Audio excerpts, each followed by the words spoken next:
Welcome back to Centerpoint. Here's correspondent Eric Stakelbeck with exclusive news about an ancient tablet recently discovered in Israel. Deep in Israel's biblical heartland of Samaria lies the ancient and mysterious site known as Joshua's altar. The Bible says it was built atop Mount Ebal by the Israelites some 3,400 years ago as a way to honor God upon their entrance into the Promised Land. Now this ancient mountain has revealed one of the most significant archaeological discoveries in years, what may be the oldest Hebrew inscription ever found in Israel, a folded tablet dating back to the late Bronze Age and bearing one of the Hebrew names for God, Yahweh. Archaeologist Scott Stripling and a team from the Associates for Biblical Research uncovered the tablet in late 2019 and have began releasing their findings after nearly 3 years of painstaking research. They say the location of the find only adds to its importance. In both the book of Deuteronomy and the book of Joshua, Mount Ebal is described as a place where those who broke God's law would be cursed.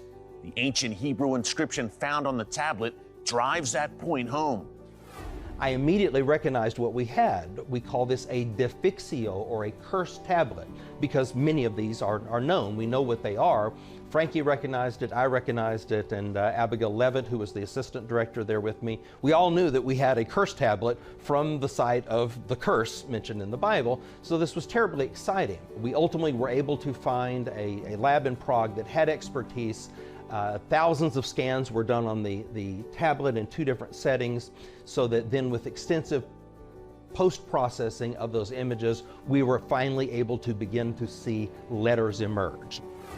According to Stripling, those 40 ancient Hebrew letters bear an ominous warning that confirms the biblical account of Mount Ebal. Cursed, cursed, cursed, cursed by the God Yahweh. You will die cursed. Cursed, you will surely die.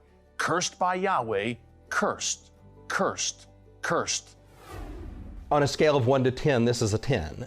It doesn't get any bigger than this.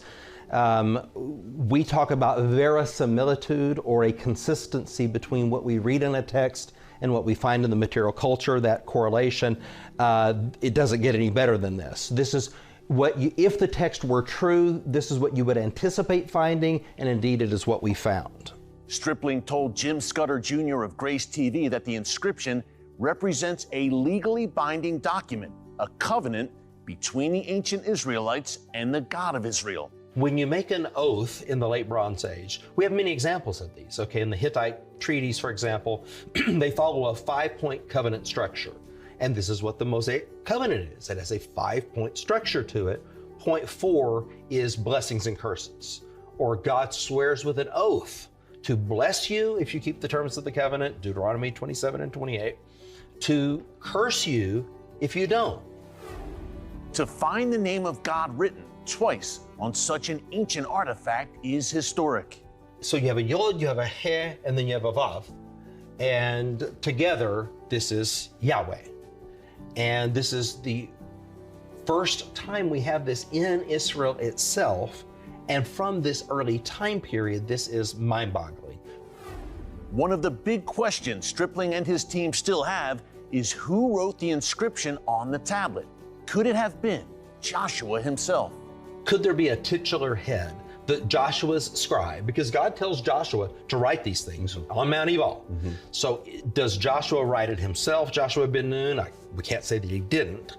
Did he ask his scribe to do it? If so, then it's titular. That means it represents the whole nation. They're binding themselves. The discovery of the Mount Ebal tablet came years after an Israeli archaeologist named Adam Zertal made the initial discovery of Joshua's altar. The tablet was found among discarded materials from those early excavations at the altar site. Stripling and his team made the find through a technique called wet sifting, then sent it on to Prague, where a team of experts deciphered it. He says it's a stunning example of science and archaeology validating the truth of the Bible. The ramifications of this are going to reverberate for generations. Do you have a reliable biblical text? Was it written at an early period? So on many levels, in academia and scholarship, on a popular faith level, This will reverberate for a long time.